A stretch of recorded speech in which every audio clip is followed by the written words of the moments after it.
চোখের পানি ছেড়ে কয় হুজুর আমি এমন একটা মেয়েকে বিয়া করতে চাই যেই মেয়েটা আমারে হাত ধইরা জান্নাতের দিকে নিয়ে যাবে। হবে কিনা জানি না, তবে আমার মাওলার কাছে দোয়া ফেরত যাবে না, চোখের পানি ফেরত যাবে না। হঠাৎ মসজিদের মধ্যে হুজুরে বসে বসে এই ভাইয়ের সাথে কথা বলে, জানালার বাইরে থেকে একটা আওয়াজ আসতেছে, কচি কণ্ঠে একটা কন্যা সালাম দিছে, আসসালামু আলাইকুম হযরত, কেমন আছেন? আমি এই এলাকার এক গরিবের কন্যা সন্তান, আপনার একটু দোয়া নেওয়ার জন্য আসছি। অনেকে দোয়া চায়, আমিও দোয়া চাই। কি দোয়া চাও মা? বয়স কত? এত। কয় তোমার বিবাহ হয়েছে কিনা? কয় না।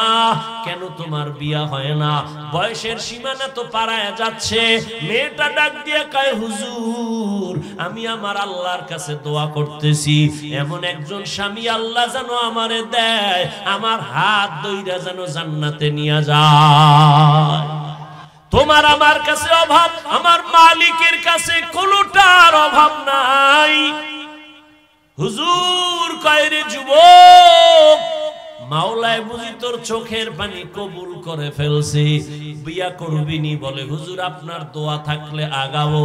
হুজুর মধ্যে থাইকা এই মেয়ে ছেলের সাথে বিয়া করায় দিছে। এই যুবক, নামটা শেষে কমু, বাসায় যাইয়া মোবাইল থেকে বের করবি, এই সান কফাইল্লা হলা ডাকে। আমার মতোই তো যুবকে যুবক, তোমার মতো যুবক জীবনে মাদ্রাসার বারান্দায় যায় নাই, আলিফ বাতা পড়ে নাই, স্কুলে পড়ে, কলেজে পড়ে, চাকরি করে। সত্য কথাটা স্বীকার করো বাবা, বলো তোমার মতো জেনারেল লাইনের সন্তান যুবক স্কুল কলেজে পড়িয়া 5 বেলার নামাজ পড়ে, সত্য বলো আসেনি? আর বয়ানের দরকার নাই, তুমি নিজেরে জিজ্ঞাসা করো তোমার কপাল কেন এত খারাপ, তুমি কেন পারো না রে বাবা? এই পীরগঞ্জের ভেতরে এমন কি তোমার মতো ব্যবসায়ী নাই, দাড়িওয়ালা 5 ওয়াক্ত নামাজি? বলো বাবা তুমি কেন পারবা না? তোমার মতো যুবক জেনারেল লাইনে থাইকাও ব্যবসা করে, চাকরি করে, RAB, army, police, BDR, doctor, professor, engineer, OC, DC SP, 5 বেলার নামাজি দাড়িওয়ালা, সত্য কথা সাক্ষী দাও আছে না নাই? তুমি নিজের বিবেকটাকে জিজ্ঞাসা করো তুমি কেন পারবা না? তোমার মতো যুবক নদীর মধ্যে মাছ ধরে, নামাজ ছাড়ে না, জিজ্ঞাসা করো বিবেকটাকে তুমি কেন পারো না? তোমার মতো যুবক রাস্তায় গাড়ি চালায়, নামাজ ছাড়ে না, বলো তুমি কেন পারো না? তোমার মতো যুবক ধান কাটে, জমিনে গিয়া নামাজ ছাড়ে না, গামছা বিছাইয়া তারপরে নামাজ পড়ে, বলো বাবা তুমি কেন পারবা না? ও পর্দার আড়ালের আম্মা জানেরা, বোনেরা, আপনাদের কপাল কত ভালো। আজকে এই পীরগঞ্জের স্টেজে 20টা ছেলের মাথায় পাগড়ি পরাইলাম, ওদের সিনার মধ্যে 30 পারা কোরআন জমা, আদর্শ লিপি 10 পৃষ্ঠার একটা হাফেজ বাংলাদেশ ঘুইরা পাইবা না। আর 30 পারা কোরআন 8 বছরের সন্তানের সিনায় মাত্র 6 মাসে মুখস্থ। ওদের মা বাবার মতো আজকে ঈদের আনন্দে আর কেউ নাই। ওর মা বাবা যে আজকে ঈদের আনন্দে আছে, আমার ছেলে হাফেজ হাজারো হাজারো মানুষের সামনে আজকে পাগড়ি নিল। কিয়ামতের দিন আমার আল্লাহ ডাকবে, আয় আয়, দুনিয়াতে কোরআন পড়িয়া মানুষের পাগড়ি নিছো, আর মানুষ তোর তেলাওয়াত শুনে কান্না করছে। আজকে কোটি কোটি জান্নাতীদের সামনে আয়, একটু কোরআন তেলাওয়াত শোনা, আমি আল্লাহ নিজে তোর তেলাওয়াত শুনবো। আর তোর মা বাবার একটু ডাক, তোর মা বাবাই কত কষ্ট করিয়া খাইয়া না খাইয়া তোরে লেখাপড়া শিখাইছে। ওরে তোর মা কত রাত্র ঘুমাইতে পারে নাই, তোর মা কতবার খানা খায় নাই, ঘরে মেহমান ভরা, মা নিজে গোস্ত পাকাইয়া মেহমানের খাওয়ায়, মা এক টুকরা গোস্ত খায় না। কেন আমার ছেলেটা মাদ্রাসায় পড়ে, না জানি কি খায় না খায়, ওই চিন্তা কইরা মা এক টুকরা গোস্ত মুখের মধ্যে দেয় না। আর মোনাজাতে কাঁদে আর বলে, ও মালিক আমার ছেলেটারে তুমি আলেম বানাইও, কোরআনে হাফেজ বানাইও। কিয়ামতের ময়দানে আমার ছেলের দ্বারা যেন আমার জান্নাত রাজা রাস্তা ক্লিয়ার হয়। ও মা বোনেরা, আপনারা কি পারেন না একটা ভালো ছেলের মা হইয়া কবরে যাবেন? ওরে আপনারা তো নবীদের মায়ের মতো দামি মা, আপনারা তো সাহাবায়ে কেরামদের মায়ের মতো দামি মা। খাদিজা রাদিয়াল্লাহু আনহার মতো দামি নারী, ফাতেমা রাদিয়াল্লাহু আনহার মতো দামি নারী, আপনারা তো আয়েশা রাদিয়াল্লাহু আনহার মতো দামি নারী।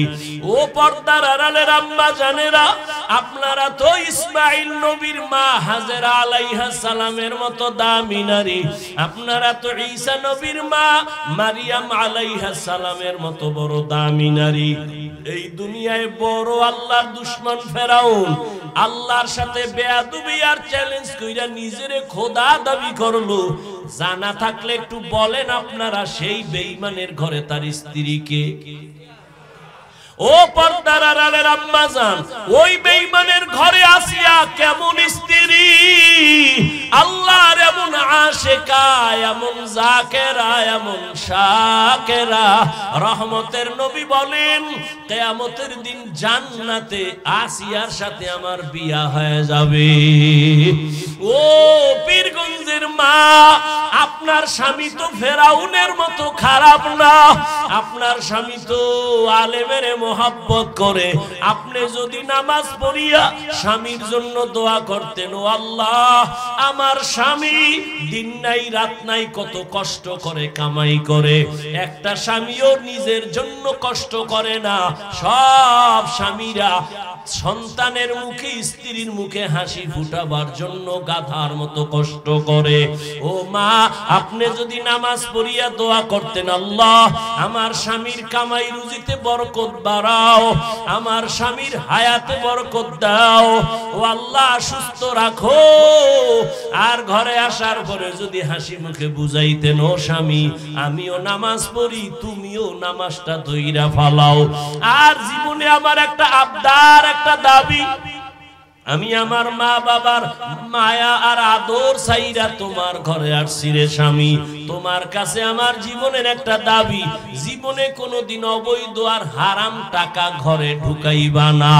হারাম টাকার অবৈধ টাকা খাইয়া আমাদের রক্ত নাপাক করব না, আমাদের সন্তানদের রক্ত নাপাক করব না।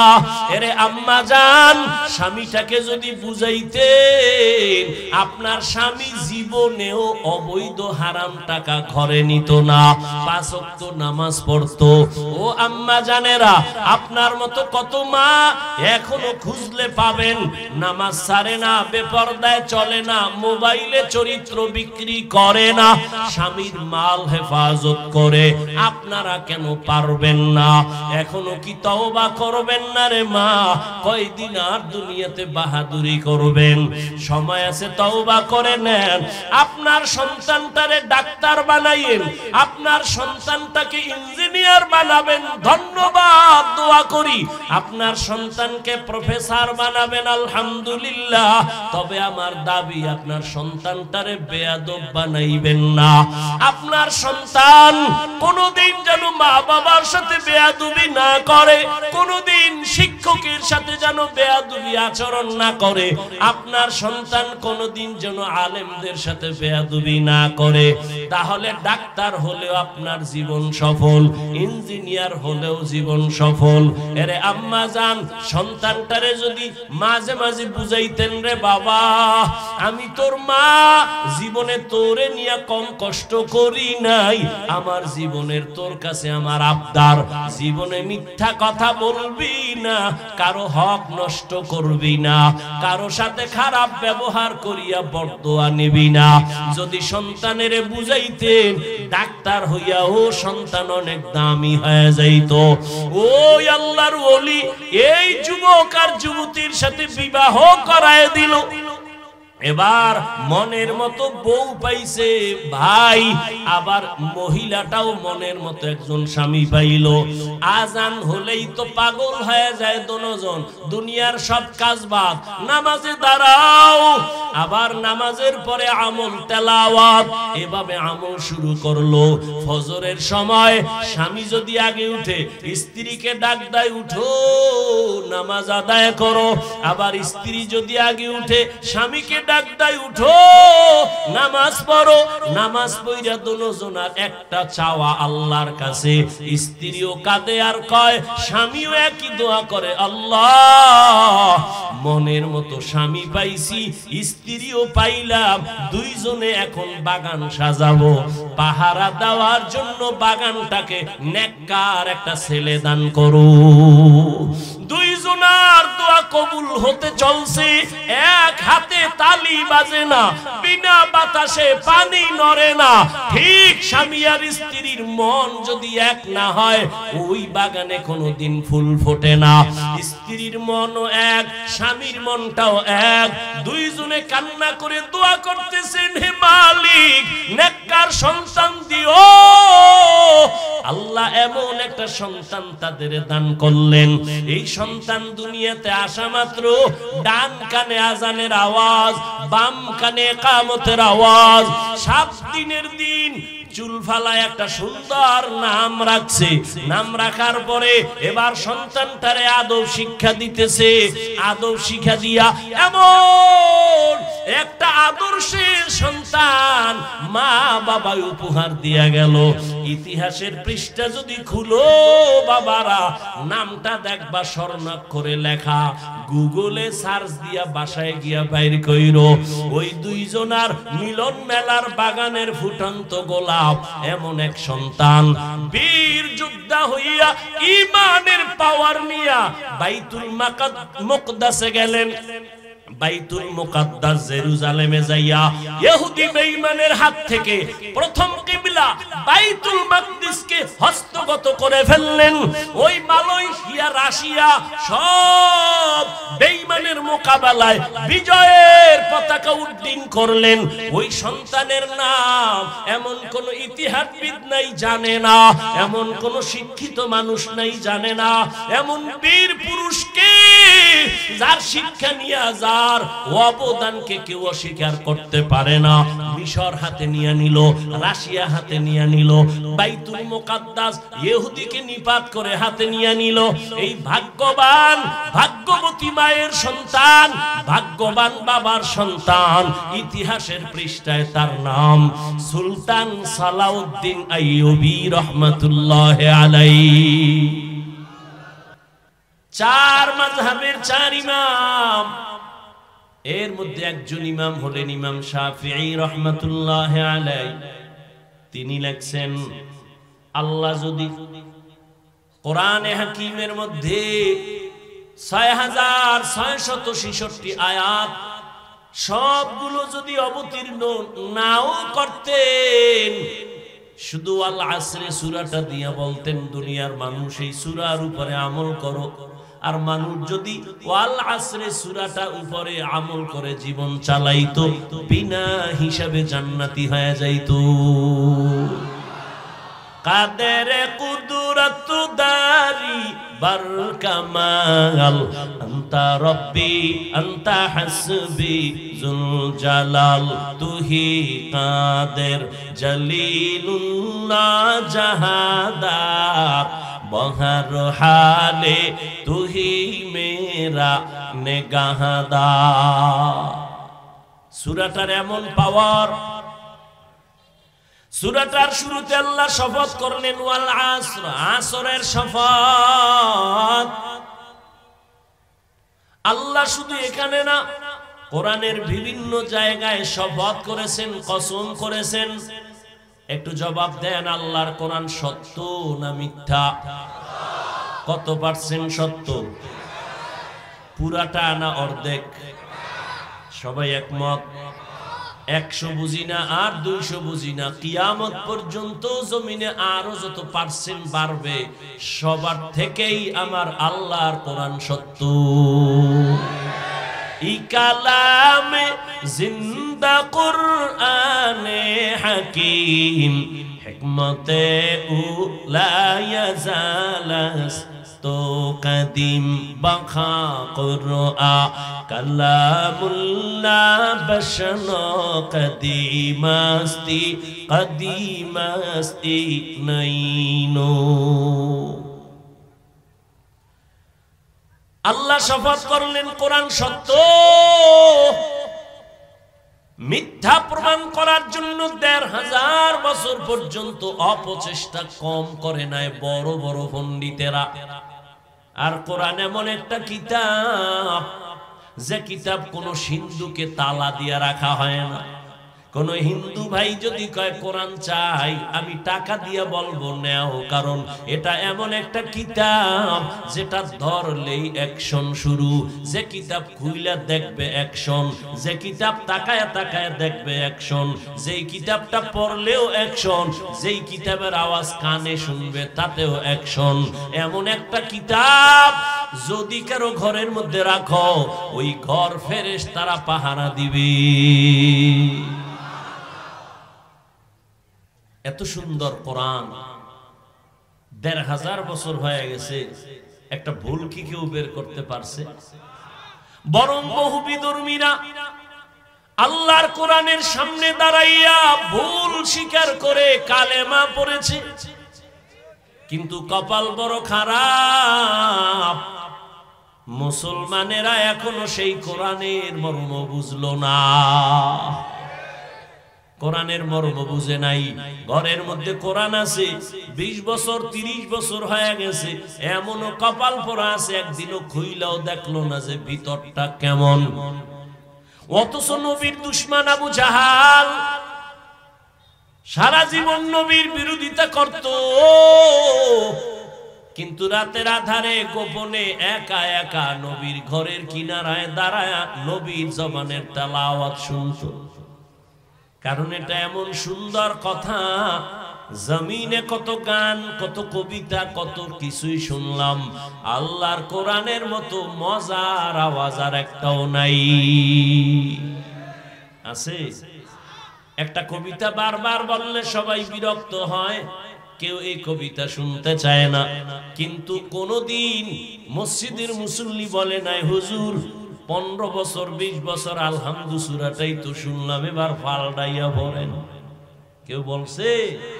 বরং যার তেলাওয়াত আর কণ্ঠ যত সুন্দর, তার তেলাওয়াতে তত মজা। এই কোরআন সিনায় লাগাই ওরে যুবক, ওই কোরআনটা একটু বুকে লাগাও, খুইলা খুইলা তাকাও, দেখবা চোখের পাওয়ার বাড়তে থাকবে। এটা আমার মাওলার দেওয়া কালাম। আল্লাহ আরো কিছু কিতাব দিছিলেন, একটা কিতাব এখন সংরক্ষিত নাই, পুরাটা ভেজাল মুক্ত নাই, কিন্তু আমার আল্লাহর কালাম খোলামেলা আছে, একটা ভুল কেউ ঢুকাইতে পারে নাই। বরং এই ভুল বের করতে যায় বহু মানুষের জীবনের ভুল ধরা পড়ে কালেমা পড়লো। ও পীরগঞ্জের মুসলমান, এখনো যদি কোনো বিচক্ষণ ব্যক্তি শিক্ষিত বলতে পারো বাবা কোরআনে একটা ভুল আছে, প্রমাণ দাও, আমি এখন দাড়ি কেটে ফেলবো, নামাজ রোজা বাদ দিব, কারণ আমাদের সব কথার মূল পুঁজি হলো কোরআন। আল্লাহ আছে, দলিল কি? কোরআন। কিয়ামত হবে, দলিল কি? জান্নাত আছে, দলিল কি? জাহান্নাম গুনাহগারের শাস্তির জায়গা, দলিল সেই কোরআনে যদি ভুল থাকে তো সব ভুল, আর কোরআন যদি ঠিক থাকে তো সব ঠিক। আল্লাহ বুঝার তৌফিক দান করুন। ভাইরা আমার, আল্লাহ তাআলার কোরআন তো সত্য। সারা দুনিয়ার মানুষ যদি আল্লাহর কোরআন না মানে মিথ্যা হয়ে যাবে। বলেন না কেন? সারা দুনিয়ার মানুষ যদি বলে কোরআন মেনে নিলাম, মানার কারণে কি সত্য হবে? দুনিয়ার মানুষ কোরআন মানো আর না মানো, আল্লাহর কোরআন নিজ জায়গায় সত্য, কোনো সন্দেহ নাই। এরে আল্লাহর গোলাম, ওই কোরআন তো সত্য, তাহলে কসম করার কি প্রয়োজন ছিল আমার আল্লাহর? আমরাও তো মাঝে মাঝে কসম করি, কেন? আমরা কসম করি সন্দেহ দূর করার জন্য। যেমন বললাম ভাই আমার কথাটা এমন কয় বিশ্বাস করি না, তখন বলি কসম। কসম যখন খাইছো মেনে নিলাম। তাহলে আমগো কসমের উদ্দেশ্য কি? সন্দেহ দূর করা। আল্লাহর কোরআনে কি সন্দেহ আছে কসম খাইয়া দূর করছেন? নাই। শুধু নাই না, চ্যালেঞ্জ দেওয়া, লা রাইবা ফিহ। কোরআনে কোনো ভুল সন্দেহ নাই। এই যে পাগড়ি দিলাম কয়জন রে? 20 জন ছাত্র, ছোট ছোট বাচ্চা। বাংলা ভাষা শিখার জন্য একটা বই পড়েছিলেন, 10 পৃষ্ঠার আদর্শ লিপি পড়ছিলেন। কথা কয় না ও ভাই, সত্য কথাটা স্বীকার করতেও কি আপনাদের সমস্যা? আদর্শ লিপি বই চিনেনি না, আর শিক্ষাঙ্গন যেইভাবে রং লাগাইছে চিনারও তো কথা না। আগে আমরা আদর্শ লিপি পড়ছি, সকালে উঠিয়া আমি মনে মনে বলি আমি যেন সারাদিন ভালো হয়ে চলি। মনে আছে? আদেশ করেন যাহা মোর গুরুজনে, আমি যেন সেই কাজ করি ভালো মনে। আর এখন ডিজিটাল যুগের পড়া, ক্রিং ক্রিং টেলিফোন, হ্যালো হ্যালো হ্যালো, কে তুমি কাকে চাও বলো বলো বলো, আমি ম্যাও হ্যালো ক্যাট বিড়ালকে চাই, জরুরি খবর আছে ডেকে দাও তাই, হামটিমা টিম টিম তার খাড়া দুটো শিং, তারা মাঠে পারে ডিম। কি ঠিক? বুঝা শুনে ঠিক কইও, ফিডা কিন্তু বন্ধ হয় না। ভাইরা আমার, একজনে কয় ভাই দাওয়াত, কয় আলহামদুলিল্লাহ, কয় আপনার বাড়ি, কয় নাউজুবিল্লাহ। জিন্দেগি মে বন্দগি তু কর নাহি, जिंदगी में बंदगी तू कर नहीं, जिंदगी बे बंदगी शर्मिंदा है, जिंदगी बे बंदगी शर्मिंदा है। খারাপ লাগে? যুবকরা আসো না, ঘুমাও, মোবাইল দিয়ে রাখ, এটা লই মরবি। মরার আগে কবি কাফনের ভিতরে ঢুকাইতে, কবরে যখন যাইবি না ফেরেশতা আইলে কবি আগে সেলফি, পরে প্রশ্ন। মর, মোবাইল লইয়া মর। এরে যুবক, রহমতের নবী কত কলিজা দিয়া মোহাব্বত করেছে যুবকেরে, বুঝো না রে যুবক। নবী বলেন আমি এমন কপালওয়ালা, জমিনে আইসা আমি একদিনও আমার আব্বাকে আব্বা বলে ডাকতে পারি না। কেমন কপাল আমার, 6 বছরে আমি আমার মারেও হারায় ফেললাম। আমার আপনজনেরা সব আমার দুশ্মন, আমাকে রেডি হয় জবাই করার জন্য, হাঁটার পথে কাটা দেয়। আমি মুহাম্মদ, আমি আল্লাহর এমন প্রিয় গোলাম। আল্লাহ বলে মুসারে আমি নবী বানাইছি, ইব্রাহিম আমার নবী, মুহাম্মদ আমার নবী, সবাই আমার বন্ধু। ঈসা আমার বন্ধু, মুসা নবী বন্ধু, ইউনুস নবী বন্ধু, দাউদ নবী বন্ধু, সুলাইমান আমার বন্ধু, মুহাম্মদ আমার বন্ধু। তবে ব্যবধানটা কি জানো? সব নবী রাসূলেরা আমার আল্লাহ তাআলার আশিক, আর আল্লাহ কয় আমি নিজে আল্লাহ মুহাম্মদের আশিক। ওই নবী বলেন আমি যদি দোয়া করতাম উহুদ পাহাড় স্বর্ণ বানাও, আল্লাহ বানাইতেন। আমি উল্টা দোয়া করছি, ও আল্লাহ তুমি আমারে বড় লোক বানাইও না, আমারে তুমি গরিবী হালাতে রাখিও, গরিবী হালাতে মরণ দিও, কিয়ামতের দিন গরিবের সাথে আমার হাসর করাইও। নবী কয় ও গরিবের দল, বড় লোকের বাড়ি গেরি দেখে মোটেও আফসোস করিস না, কিয়ামতের দিন ওই টাকাওয়ালা বাড়িওয়ালার 500 বছর আগে গরিব তুমি জান্নাতে যাইবা। নবী বলেন এই বিপদের সময় বিপদে পড়লে বাবারে টেলিফোন করি, বাবা কই আমার উপরে বিপদ, বাবা দৌড়াইয়া হাজির হয়।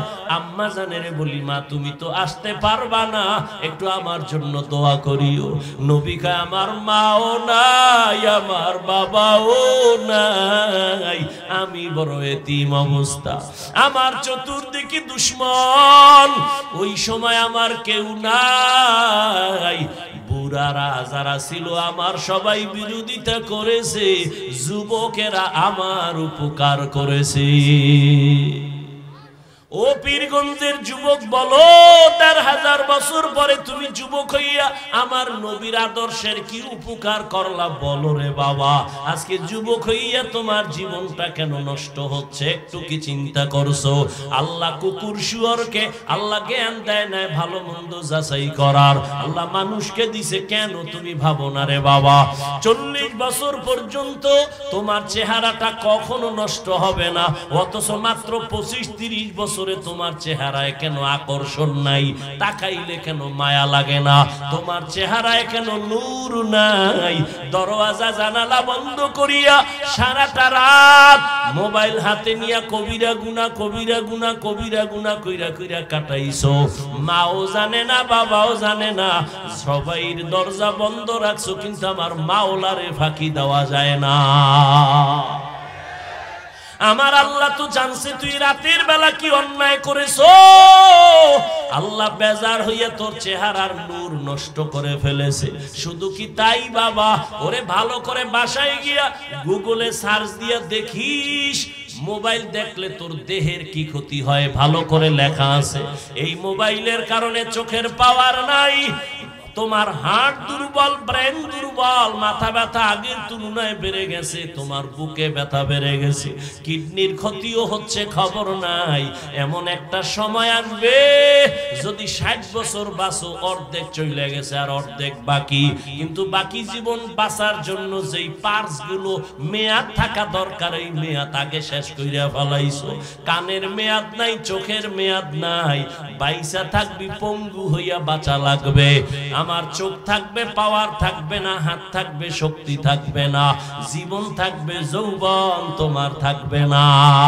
ওই সময় কান্না কইরাও কোনো লাভ হবে না, আপন কাউকে চোখের পানি মুছার জন্য পাশে পাইবা না। জিন্দেগি মে বন্দেগি তু কর নাহি, जिंदगी बे बंदगी शर्मिंदा है, जिंदगी बे बंदगी शर्मिंदा है। यहाँ हम सब मुसाफिर दिल ना लगा, अहले दिल की नजर से रूह करता जा, यहाँ हम सब मुसाफिर दिल ना लगा, अहले दिल की नजर से रूह करता जा। शाह दौलत सब फकीर घर नेक नेहे, शाह दौलत सब फकीर घर नेक नेहे। जिंदगी में बंदगी तू कर नहीं, जिंदगी में बंदगी तू कर नहीं, बंदगी शर्मिंदा है, जिंदगी बे बंदगी शर्मिंदा है जिंदगी में बंदगी कुन बंदगी बंदगी बे जिंदगी शर्मिंदगी ओ अल्लाहर गोलाम আল্লাহ বিবেক দিছে একটু ভাবো থানার আসামিরে পুলিশ বেতের বাড়ি দেয় চোখে পানি নাই আর কোরআনের বাগানে আইসা মানুষের দিল নরম চোখে পানি হাউমাউ করে কান্না করে এটা চিন্তার বিষয় এতগুলো মানুষ পীরগঞ্জের মাঠে যদি কোন দুনিয়ার টাকাওয়ালা জমা করতে চাইতেন কত পেরেশানি তার নিতে হইতো এই মানুষগুলো আনার জন্য আসা যাওয়ার জন্য ফ্রি গাড়ি দেওয়া লাগতো ঠিক নেই আবার বসার জন্য ভিআইপি চেয়ার ফাঁকে ফাঁকে নাস্তা না হয় চেয়ারের বাড়ি আবার এই মানুষগুলোকে নিয়ন্ত্রণের জন্য আবার কত পুলিশ কত প্রশাসন বিবেকওয়ালারা একটু ভাবো এই পীরগঞ্জের মাঠে রাত্র 12টা ঘুমের চিন্তা নাই খানার চিন্তা নাই মানুষগুলো নিজের পকেটে টাকা ব্যয় করে কেউ হাঁটিয়ে আসছে বসার বিছানা নাই মাটি আর কাদা বালুর মধ্যে বসে গেছি বড় ছোট ভেদাভেদ নাই কে মাওলানা কে গায়রে মাওলানা কে ধনী কে গরিব সব একাকার হয়ে পড়ছে এতগুলো মানুষরে নিয়ন্ত্রণের জন্য একজন পুলিশও নাই প্রশাসনের কেউ নাই সব ময়দান চুপচাপ মনে হয় যেন কি নেওয়ার জন্য আসছে কি যেন হারায় ফেলছে সব আওয়াজ বন্ধ কেউ যদি টেলিফোন করে মোবাইলটা অফ করে রাখবে রিসিভ করবে না ও বাবার একটু ভাবো এটা কেমন করে সম্ভব ১৫০০ বছর আগে আমার মদিনাওয়ালা রাসূলের আদর্শ মানার কারণেই সম্ভব ইমামুল আউয়ালিনাল আখিরিন बहरे सदका रहमतल लिल आलमीन सय्यदुल कौनैन खत्मुल मुरसलीन आखिर मबूद फखरुल अव्वलीन মোনাজাত পর্যন্ত ধৈর্য হবে আল্লাহ সবাইকে কবুল করেন ও যুবক বাবারা কথাগুলো একটু শক্ত বলি কিন্তু মোহাব্বতের কোনো কমতি নাই যদি একটা যুবক বইলেই ফালাও হাফিজ ভাই একটু প্যান্ডেল ছাইরা নিচে আইয়াম গো পাও দুইটা যদি ধরতেন আমরা নামাজ ছাড়তাম না বল আমি লাফ দিয়া নিচে আসি ও বাবা জীবনটা এভাবেই চলে গেল রাত নাই দিন নাই পাগলের মতো সারা দেশে দৌড়াই ফজরের পরে বয়ান জোহরের পরে বয়ান সারা জিন্দেগি কিসের রৌদ্র আর বৃষ্টি পাও ধৈর্য ধৈর্য বয়ান করি মনে হয় যেন তোমার টাকার কেনা আমি গোলাম আবার ফাঁকে ফাঁকে মাপ চাই কষ্ট পাই শুনি রে বাবা মাফ কইরা দাও আবার মোনাজাতেও ক্ষমা চাই এত নরম হইয়া কেন বুঝাই তুমি তো আমারে বেতন দাও না বরং তুমি আমার বিরোধিতা করো ফেসবুকে লেখো ফাঁকে ফাঁকে গালি দাও এরপরও একটা গালির জবাব দেই না রে বাবা এর একমাত্র কারণ মদিনাওয়ালা নবীর আদর্শ কলিজায় লালন করি আমার নবী আর আসবে না এই উম্মতের নবীর আদর্শের বয়ান আলেমরাই করতে হবে একটা মানুষ যদি দিনের লাইনে চলে আসে জীবনের কষ্ট সার্থক হয়ে যাবে ও পর্দার আড়ালের আম্মা জানেরা বোনেরা না খাইয়া কষ্ট করে আম্মা জান এই ঠান্ডার ভেতরে আপনারা কত কষ্ট করে আসছেন দেওয়ার মতো কিছুই নাই তবে কলিজাটা দিয়া দোয়া করব আমি হাফিজুর রহমানের দোয়া কবুল হবে না কিন্তু এই মাঠের মধ্যে বহু আল্লাহর গোলাম আছে যাদের দোয়া কবুল না হয় ছাড়বে না। ওরা যদি আমিন কইয়াই দেয় দোয়া কবুল হয়ে যাবে। দোয়া করব হে মালিক, আমাদের হাতে দেওয়ার কিছু নাই, ও আল্লাহ তোমার কাছে কোনোটার অভাব নাই, তুমি কিছু দেওয়ার না দাও। আমার মুরব্বী, আমার বয়োজ্যেষ্ঠ যারা আল্লাহ এদেরকে ইব্রাহিম নবীর আদর্শওয়ালা জীবন দান করেন, আমার কলিজার প্রত্যেকটা যুবকের ইসমাইল নবীর আদর্শওয়ালা জীবন দান করেন। আমার পর্দার আড়ালের মা বোনদের আল্লাহ পাক হাজেরা আলাইহিস সালাম আর নবীর মেয়ে ফাতেমার আদর্শ দান করেন, বলেন আমিন। আল্লাহ শপথ করলেন এখানে না, আরো অনেক জায়গায়, ওয়াত্তিন ওয়াজ্জাইতুন ওয়া তুরি সিনিন ওয়া হাযাল বালাদিল আমিন ওয়াস সামাই যাতিল বুরুজ ওয়াল ইয়াউমিল মাউউদ ওয়া শাহিদিন ওয়া মাশহুদ ওয়াদ দুহা ওয়াল লাইলি ইযা সাজা মা ওয়াদ্দাআকা রাব্বুকা ওয়া মা ক্বালা লা উকসিমু বিয়াউমিল কিয়ামাহ ওয়া লা উকসিমু বিন নাফসিল লাওয়ামা। আল্লাহ পাক বারবার কসম করেন, তিনের কসম, জৈতুনের কসম, তুরে সিনার কসম, নিরাপদ শহর মক্কা নগরীর কসম। আল্লাহ কসম কেন করলেন? তার সংক্ষিপ্ত জবাব, আল্লাহর সব কথাই সত্য, গুরুত্বপূর্ণ, তবে যেই জিনিসের উপরে কসম করছেন ওই জিনিসটা বড় দামি, বুঝাবার জন্য। দ্বিতীয়, কসমের পরে যে কথা বলবেন এই কথাগুলো অনেক দামি, গুরুত্বপূর্ণ, এদিকে মানুষের অন্তর আকৃষ্ট করার জন্য। আল্লাহ বলেন ওয়াল আসর, আসরের শপথ, তার মানে আসর বড় দামি একটা সম্পদ। এই আসরটাকে যারা মূল্যায়ন করবে, কাজে লাগাবে, এরা দুনিয়ায় বাদশা, পরকালেও বাদশা। আসর বড় দামি একটা সম্পদ। জানি না ধৈর্য হবে কিনা, আল্লাহ তৌফিক দিবেন কিনা। তাহলে আমি আসর নিয়ে কিছু কথা যদি পারি শেষে বলবো। আল্লাহ কসম খাইয়া কি বলেন? ইন্নাল ইনসানা লাফি খুসর। কসমের পরের কথা গুরুত্ব আছে না নাই? কসমের কারণে তো গুরুত্ব বেড়ে গেল, কিন্তু আল্লাহ পাকের কুদরত।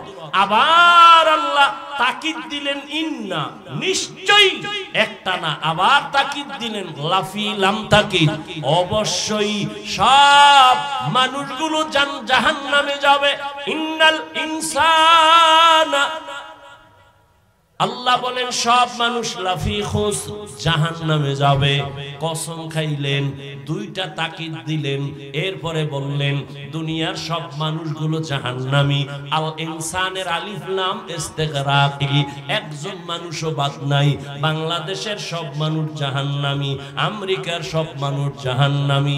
আল্লাহ কসম খাইয়া বলছেন, দুইটা তাকিদের সিল লাগায় বলছেন নিশ্চয়ই সব মানুষগুলো জাহান্নামী। সন্দেহ আছে? এত দূর হইনা বাড়ি গেলে উপায় কি? যে আল্লাহ কসম খাইছে, দুইবার তাকিদ দিছে, সব মানুষ জাহান্নামী, তার ওয়াজ হইনা লাভ কি? বাড়িল কথা শেষ। কিন্তু নামের ব্রেক লাগানো আছে, ইল্লা, সব মানুষ জাহান্নামে যাবে, কিন্তু 4 গুণওয়ালা মানুষ জাহান্নামে যাবে না। আবার ওদিকে নবী কি কইছে? কুল্লু উম্মতি ইয়াদখুলুনাল জান্নাহ, সব উম্মতেরা জান্নাতি। তাহলে বিড়ি টানলে আর অসুবিধা কি? নবী কইছে সব উম্মত জান্নাতে যাবে। নবী কয় আমিও কিন্তু নামের ব্রেক লাগায় দিছি, সব উম্মত জান্নাতে যাবে, কিন্তু আমারে যারা মানে না তারা জান্নাতে যাবে না। আল্লাহ বলেন সব মানুষগুলো জাহান্নামে যাবে, কিন্তু 4 গুণওয়ালা মানুষ জাহান্নামে যাবে না। মোনাজাত দিয়ে দিমু? অনেকে তো ইশারায় বলতেছে দেওয়ার জন্য। হ্যাঁ, এই যে বলছি উঠবেন না, কাউকে উঠতেও দিবেন না, জায়গা ধোয়াই আলেন, উঠতে গেলি আস্তে শোয়াই দিবেন, ঘুমা। আচ্ছা, আপনাদের দীর্ঘ টাইম বসার অভ্যাস না থাকলে ভিতরে ঢুকছেন কেন বলেন তো? কত আল্লাহর বান্দারা এই যে চারিদিকে দাঁড়ায় আছে, এভাবে আপনিও বাইরে দাঁড়াইতেন, ফাঁকে ফাঁকে বিড়ি টানতেন, আবার আইতেন, ওয়াজ শুনতেন, ঝামেলা হইতো না। ভিতরে ঢুইকা কত সাদা দাড়িওয়ালা মুরব্বী আলেম ওলামা বসা, এদের ডেঙ্গিয়ে জুতা দুইটা হাতে লয়ে যাইতেছেন, আপনার ভয় লাগে না? আপনি ভিতরে ঢুকলেন কেন? আপনাদের মতো মানুষের জন্য তো ওই মাদ্রাসা কমিটিওয়ালারা মাইক লাগাইছে বাইরে, যেন বিড়িও টানা পারে, বয়ানও শুনতে পারে। নাহলে বাইরে মাইক দেওয়ার তো কোনো দরকার আছে না। বাইরে মাইক গুলি দেওয়াই তো লইছে গাঞ্জাখোর বিড়িখোরের লেগে। এটি নামাজ পড়ে না, ফজরও নাই, জোহরেও নাই, আসরেও নাই, মাগরিবও নাই, এশাও নাই, বয়ান হইলে আর বিড়ি টানে। আল্লাহ হেদায়েত দান করুন। বলছি না, বয়ান বক্তার বাহাদুরিতে হয় না, মাওলায় বলাইতেছেন। এটি কি লেখে লইস? লেখেও তা নেই, সম্ভব না। আর একটু সামনে আগাবো, আল্লাহ সবাইকে কবুল করুন। আরে বে, আপনারা তো ঘুমাইবেন পুরা 11 মাস 29 দিন, ইচ্ছারও ঘুমাইবেন, একদিন একটু কষ্ট। তবে আপনি আকাম কইরা গুনাহ কইরা কত রাত ঘুমান নাই? আর একটু দিনের কাছে মাওলায় নিয়ে আইছে, পাগল হয়ে গেছে ঘুমানোর জন্য। খোদায় ঘুম না দিলে কেমনে ঘুমাইবে? আল্লাহ এ ময়দানকে কবুল করে।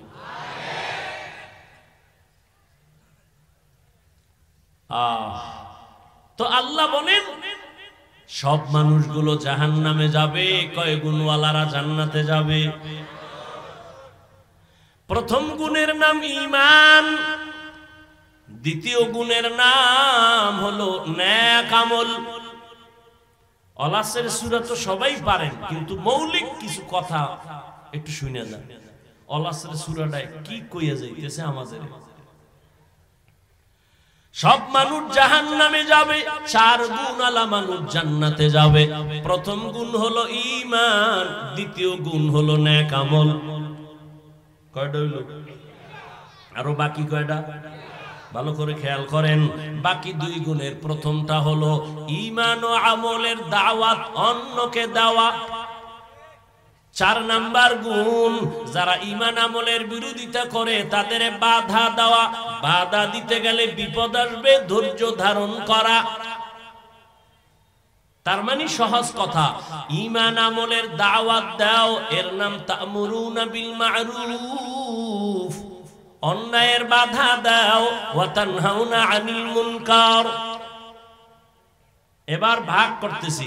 4 গুণের প্রথম 2টা ঈমান আর নেক আমল, এই 2টা গুণ হলো আল্লাহর হক।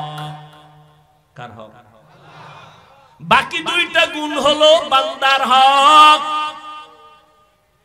আল্লাহর হকে যদি ত্রুটি থাকে, আল্লাহ বলেন আমি মাফ করব, কিন্তু বান্দার হক যদি ত্রুটি করো, বান্দা যদি ক্ষমা না দেয়, আমি আল্লাহ ক্ষমা দিব না। সূরা আসর থেকে কি জানলেন? যাদের ঈমান আছে, নেক আমল করেন, এখনো কিন্তু জান্নাত রেডি না, আরো কয় গুণ বাকি।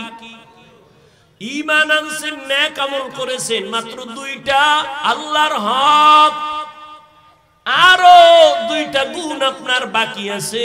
ঈমান আমলের দাওয়াত অন্যকে দিবেন, যারা উল্টা পাল্টা করে বাধা দিবেন, ন্যায় ভালো কাজের আদেশ দিবেন, অন্যায় বাধা প্রদান করবেন অন্যকে। এখন দাওয়াত দিবেন, তাও সিস্টেম আছে। অন্যায় একজনে করে, তারে বাধা দিবেন কেমনে, তারও নিয়ম আছে, মন গড়া না। এলাকায় কোন এক বুজুর্গ আইছে, ঘাড়ের উপর একটা থাপ্পড় দিয়ে যদি কোন কিও হুজুর জিকির টিকির ঠিক মতো করেননি, এটা আদব হবে? আদব হবে না। একজনে অন্যায় করে, লাঠি নিয়ে আগে ফিডাফিডি শুরু করবেন, ইসলাম এটাকে বলে না। ইসলাম বলে শাসন করো, শোষণ করবা না। শাসন করার নাম ইনসাফ, শোষণ করার নাম জুলুম। ও স্বামী,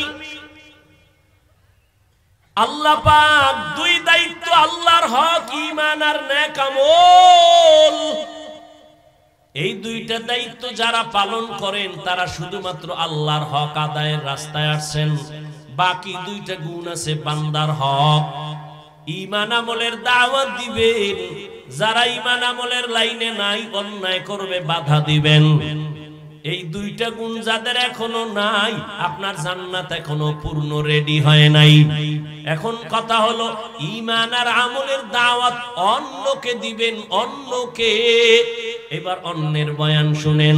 ইয়া আইয়ুহাল্লাযীনা আমানু কু আনফুসাকুম ওয়া আহলিকুম নারা ওয়াকুদুহান নাস ওয়াল হিজারা আলাইহা মালাইকাতুন গিলাযুন শিদাদুন লা ইয়াসুনাল্লাহা মা আমারাহুম ওয়া ইয়াফআলুনা মা ইউমারুন।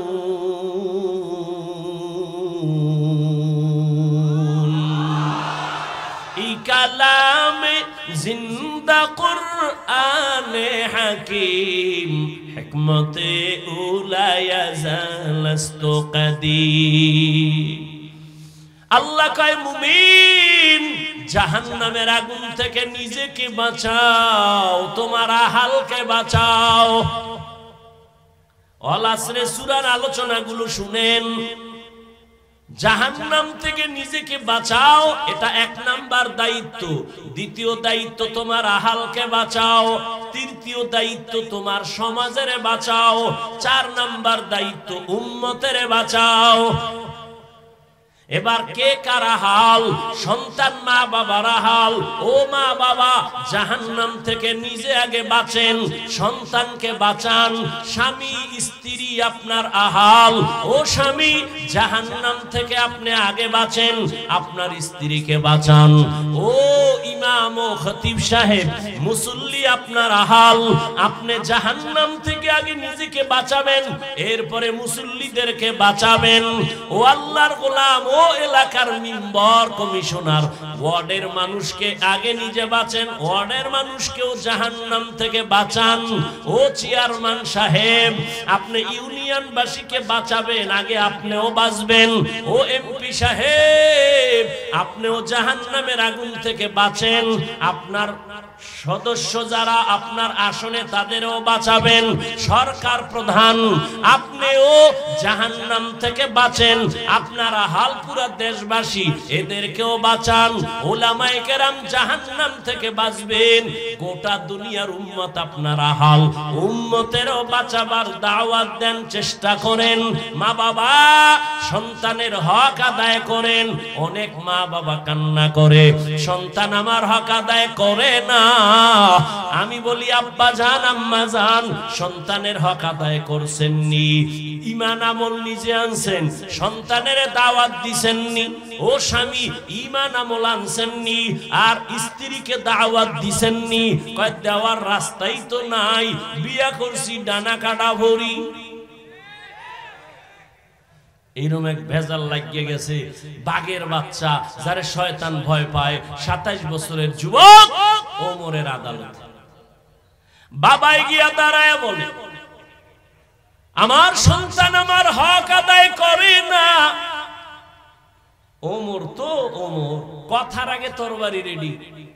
তুমি ছেলের বিরুদ্ধে বিচার দিলা, ছেলে কই? কয় বাড়ি। কয় না, আমি বাদী আর বিবাদী দোনোজন লাগবো, ডাকাও। ছেলেরে ডাকাইছে, তুই বাবার হক আদায় করো না কেন? ও কাঁপতেছে আর কয়, খলিফাতুল মুসলিমিন, বেয়াদবি মাফ করবেন, আমার কি কথা বলার অনুমতি আছে? কয় আছে, বলো। বলে, আমার হক আব্বার উপরে, আমার মা বাবার পক্ষ থেকে কি আমার উপরে কোনো হক আছে? বলে আছে। জানতে পারি? বলে পারো। ওমর বলে, 1 নাম্বার হক বলবো? এরে আব্বা জান, আম্মা জান, 1 নাম্বার আপনার হক, ভালো মা একজন ঘরে আনবেন। কি মা? ভালো মা। কই পাবেন? বলে পার্কের গোড়ায়। হ্যাঁ, শহরে বাজারে দেখো নারীদের ঢল, পর্দাবিহীন তারা করে ঝলমল, অন্যকে তার দিকে আশিক বানায়, অন্যকে তার দিকে আশিক বানায়। দেশটায় আজি ধ্বংস নারীর বেপরদায়, সবার মুখে একই আওয়াজ হায় হায় হায়। এরে আল্লাহর বান্দা ভালো করে বুঝো, ওমরে ফারুক বলেন 1 নাম্বার হক ভালো মা ঘরে আনবে। ছেলে ডাক দিয়ে কয় খলিফাতুল মুসলিমিন আমার আব্বাই হক আদায় করে নাই, ভালো মা ঘরে আনে নাই, ডানা কাটা ফড়ি নিয়ে আসছে। ডানা কাটা ফড়ির মানে কি? ও ঘরে আইয়া শুধু ডানা কাটবে। ঘরের মধ্যে আইয়াই কয় তোর বাবার ব্যবহার ভালো না, ডানা খারাপ, এটারে বাদ দে। কিছুদিন পরে কয় তোর মায়ের ডানাও ভালো না, বাদ দে। কয় করমুখী, কয় শহরে ফেলাট ল। ফেলাট লইয়া শ্বশুর শাশুড়ি বাদ লয়ে গেছে ফেলাটে। এবার ছেলে একদিকে, বউ আর একদিকে দৌড়ায়। কিছুদিন খাইয়া এবার বউ কয় তোর ডানাও খারাপ, তোর কল্লা আর ডানা কাইটা আমি হিজরত করা শুরু করলাম। ঠিক নি?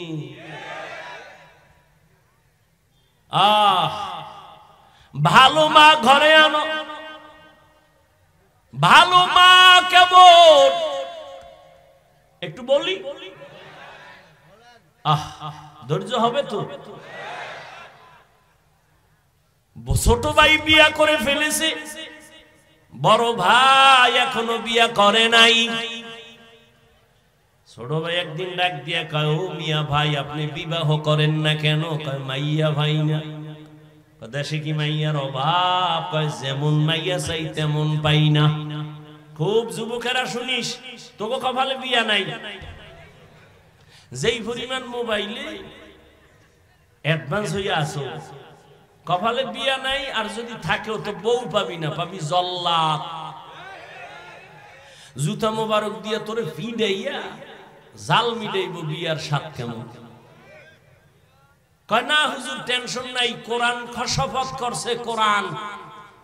আমি কই মাইয়া যে কোরআন লইছে সিরিয়াল কত? কয় কেমনে কই? আমি কই তোর সিরিয়াল যত মাইয়ার দাও তত। তোর সিরিয়াল কত? কয় 3। 2 মাইয়ার পরে এটা 3। আমি কই মাইয়াও 2 ফলার পরে তুই 3। আল খবিসাতু, কথা কন না? হ্যাঁ, খবিসের সাথে খবিস। তেঁতুল গাছ লাগায় যদি কয় আল্লাহ 2টা আম দিও, হবে? কোনদিন না। এক বেচারা দেহে আদরের হোলা লইয়া কি সুমা খায়, বাবা খায় আমি যদি একটা পাইতাম। এক হুজুরের দ্বারা গেছে, হুজুর অমুকে দেখি ছেলে লইয়া খুব আদর করে, আমারও মন চায় একটু যদি দোয়া করতে। যা 1 বছর লাগবে। ঠিক আছে, 1 বছর অপেক্ষা করছে, কি ছেলেও নাই মাইয়াও নাই, মাথা গরম হয়ে গেছে। আবার দৌড়, হুজুর কি দোয়া করলেন? ছেলে তো ভাই না, মাইয়াও ভাই না, আপনাকে দোয়ায় বোধহয় অ্যাকশন নাই, পরের বাড়ি খান তো। হুজুর বলে আমাকে দোয়া ঠিক আছে, তুমি বিয়ে করছো? কয় না। বিবাহ না করে সন্তানের আশা করা যেমন বোকামি, মদিনাওয়ালা নবীর আদর্শ জবাই করিয়া শান্তির দোয়া করাটাও বোকামি। दुनिया में हो दुनिया का तलबगार ना हो, बाजार से गुजर हो खरीदार ना हो। ये दुनिया एक मिसल कागज फूल है, ये दुनिया एक मिसल कागज फूल है। जिंदगी में बंदगी तू कर नहीं, जिंदगी में बंदगी तू कर नहीं, जिंदगी में बंदगी शर्मिंदा है, जिंदगी में बंदगी शर्मिंदा है। বড় ভাই বলে মেয়ে পাই না বিয়ে করার মতো। ছোট ভাই মনে মনে ভাবছে একটা সম্ভ্রান্ত পরিবারের মাইয়া বোধহয় ভাই চায়, খোঁজ লাগায় পাইছে এক কোটিপতির মেয়ে। ভাইকে বললেন, ভাই তোমার কপাল খুলছে, সম্ভ্রান্ত পরিবারের একটা মেয়ে পেয়েছি। এবার ভাই ডাক দিয়ে কয়, কেমন? অনেক সুন্দরী, রূপসী। কয় না, আমি গরিবের মেয়ে চাই। কয় কেমন? একটু খুইলা কও। এবার বড় ভাই কয়, আমার ফাইনাল কথা, আমি একজন বউ এমন মাইয়া চাই, যেই মাইয়া আমার বউ হইয়া আমার ডান হাতটা ধইরা আমারে জান্নাতের দিকে নিয়ে যাবে। ছোট ভাই কয়, মাপসাই তোর কপালে বিয়া নাই। বড় ভাই কয়, শোন, আমার মাওলায় যদি কবুল করে সময় বেশি লাগবে না। পাগল হইছো কেন? তোর কপালে যদি বিয়া থাকে, মাইয়া তো আরো আগে আল্লাহ বানাইছে। পাগল হইছো কেন? পাগল হয়ে গেছে। মায় কয়, তোরে কোটিপতির সুন্দরী এনে দেবো। কেন? আমার ফেতনি বালা, আমার কোটিপতি লাগতো না। এরপর কি করছে? ওটারে পাওয়ার জন্য আরেকজনের জবাই করছে। জবাই করে পরিণাম ফল কি হইল? মাইয়াও জেলে, এই ফোলাও জেলে, শেষ ফল ফাঁসি। কি হইল? এখন কি দুনিয়া সেই এনালক আছে নাকি? 5 বছর আগে অন্যায় করেছে, একটা মাইয়ার সাথে প্রেম করে মাইয়াটারে কোনো এক স্বার্থে বইরা মেরে ফেলছে। জামালপুর বিশাল একটা অন্ধকার রাতে ধান খেতে কেউ নাই, 5 বছর পরে আসামি ধরা, আদালতে হাজির। এই তোর কথা আছে কোনো? ডাক দিয়ে কয়, জাস্টিসকে স্যার, আমার নিশ্চিত ফাঁসি হবে জানি, কিন্তু আমার প্রশ্ন, 5 বছর আগে অপরাধ করেছি, কেউ জানেনি, আপনি জানলেন কেমন? কই মনে করছে আমি মাস্তানি করলে আমার দল বাঁচাবে, নেতা বাঁচাবে। অন্যায়ের একটা সীমা আছে, সীমা লঙ্ঘন হলে তোমার আপনটাও দুশ্মন হয়ে যায়। আর ছাড় নাই, ফয়সালা আসমান থেকে যদি এসেই যায়, জমিনওয়ালারা ব্যর্থ, শেষ। আল্লাহ হেদায়েত দান করুন। বড় ভাই বলল, যদি আল্লাহ কবুল করেন সময় লাগবে না। এই বইলা বড় ভাই ধৈর্য ধারণ করেছে, আর নামাজ পড়ে আল্লাহর কাছে দোয়া করেন, ও আল্লাহ, তুমি আমার জীবনের ফুলের বাগান সাজাবার জন্য একটা নেককারিনী মেয়ে আমারে দিয়া দাও। দোয়া চলতেছে, অন্যদিকে খবর আসছে, পাশের এক এলাকায় এক বুজুর্গ আল্লাহওয়ালা আসছেন, মানুষ তার থেকে দোয়া নেয়। দৌড়ায় গেল, ফজরের নামাজ পড়লো, সালাম দিয়া বলেন, হযরত, আমি আপনার একটু নেক দোয়া নিতে আসছি, দোয়া করেন। ও বাবা, বিয়া করছুনি? কয় না। কেন করো না? তোমার ভাই কয়জন? এইজন। কয় ছোট ভাই কি করে? কয় বিবাহ করে সন্তান হয়েছে। তুমি কেন করো না? বড় ভাই চোখের পানি ছেড়ে কয়, হুজুর, আমি এমন একটা মেয়েকে বিয়া করতে চাই, যেই মেয়েটা আমারে হাত ধইরা জান্নাতের দিকে নিয়ে যাবে। হবে কিনা জানি না, তবে আমার মাওলার কাছে দোয়া ফেরত যাবে না, চোখের পানি ফেরত যাবে না। হঠাৎ মসজিদের মধ্যে হুজুরে বসে বসে এই ভাইয়ের সাথে কথা বলে, জানালার বাইরের থেকে একটা আওয়াজ আসতেছে, কচি কণ্ঠে একটা কন্যা সালাম দিছে, আসসালামু আলাইকুম হযরত, কেমন আছেন? আমি এই এলাকার এক গরিবের কন্যা সন্তান, আপনার একটু দোয়া নেওয়ার জন্য আসছি। অনেকে দোয়া চায়, আমিও দোয়া চাই। কি দোয়া চাও মা? বয়স কত? এত। কয় তোমার বিবাহ হয়েছে কিনা? কয় না, কেন তোমার বিয়া হয় না? বয়সের সীমানা তো পারায় যাচ্ছে। মেয়েটা ডাক দিয়ে কয়, হুজুর আমি আমার আল্লাহর কাছে দোয়া করতেছি, এমন একজন স্বামী আল্লাহ যেন আমারে দেয়, আমার হাত ধইরা যেন জান্নাতে নিয়ে যায়। তোমার আমার কাছে অভাব, আমার মালিকের কাছে কোনটার অভাব নাই। হুজুর কয়, রে যুবক, মাওলায় বুঝি তোর চোখের পানি কবুল করে ফেলছে, বিয়া করবিনি? বলে হুজুর আপনার দোয়া থাকলে আগাবো।